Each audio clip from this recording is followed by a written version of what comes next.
למה באת? אתה רוצה למות. אוקיי. בוא, תספר לי מה הזיכרון הראשון שעלה לך לראש. תוהו ובוהו. אוקיי. נסה לחזור לרגע הזה.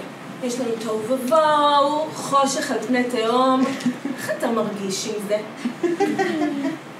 שגרתי. לא הרגשת שום בדידות? עם מי שיחקת? עם תוהו ובוהו? לא אמא, לא אבא, לא אח, לא אחות, לא חבר. ואז מה? פתאום החלטת לברוא עולם? נסה לחזור לרגע שלפני ההחלטה. רגע לפני שאמרת נעשה אדם בצלמנו כדמותנו. מה הרגשת? לא היית מרוכז. חשבת פעם להרגיש החבר שלך? החבר הראשון שבראת לך.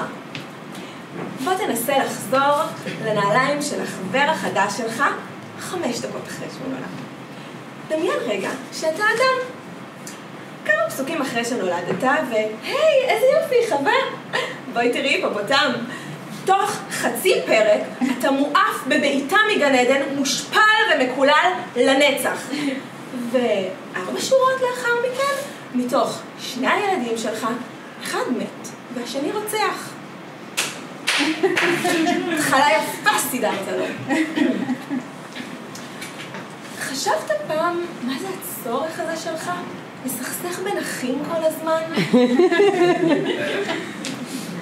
יכול להיות שבגלל שאתה בן יחיד, אתה מקנא בסוג היחסים הזה.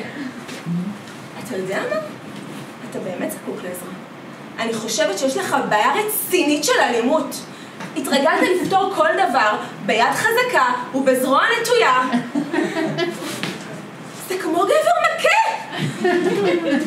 אתה כל הזמן מאיים, חוטף התקף זעם, מעניש נורא, ואז אחר כך מתחרט נורא. זה בדיוק הדפוס של גבר מכה. אתה מסוכן לציבור, אדוני. וזה חוזר על עצמו עם כל מי שאתה אוהב. ובמיוחד עם מי שאתה הכי אוהב. את היהודים אתה הכי אוהב. העם הנבחר, איזה כיף לנו, איזה רומנטי לנו. 400 שנות עבדות, 40 שנה במדבר. תקופה קצת של אושר.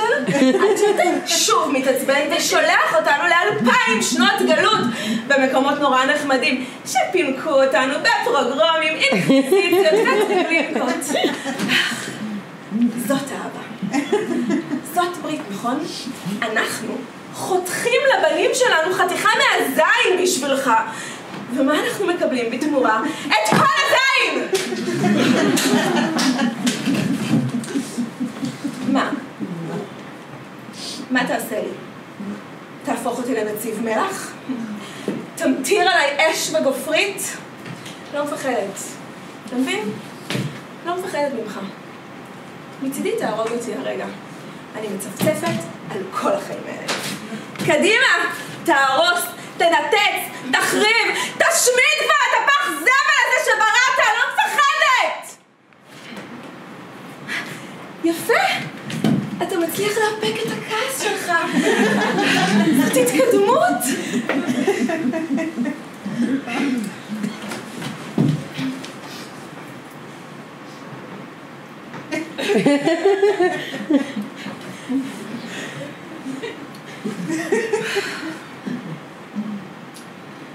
קודם הזכרת את יום הולדת 34 שלי.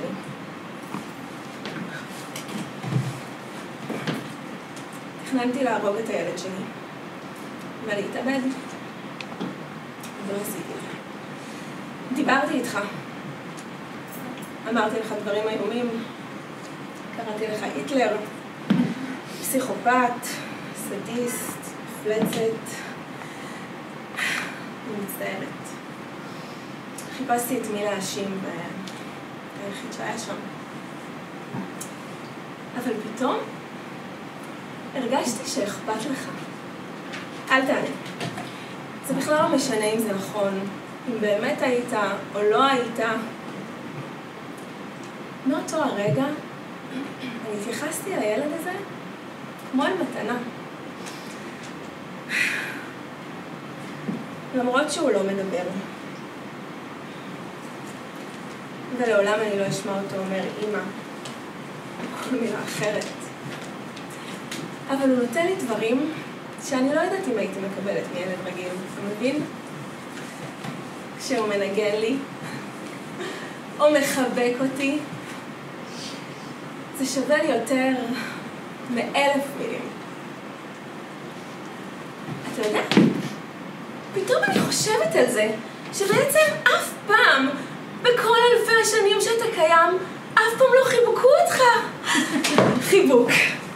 קום רגע, קום. קום כבר! חיבוק. אתה מרשה לי? תירגע. תעצום את העיניים.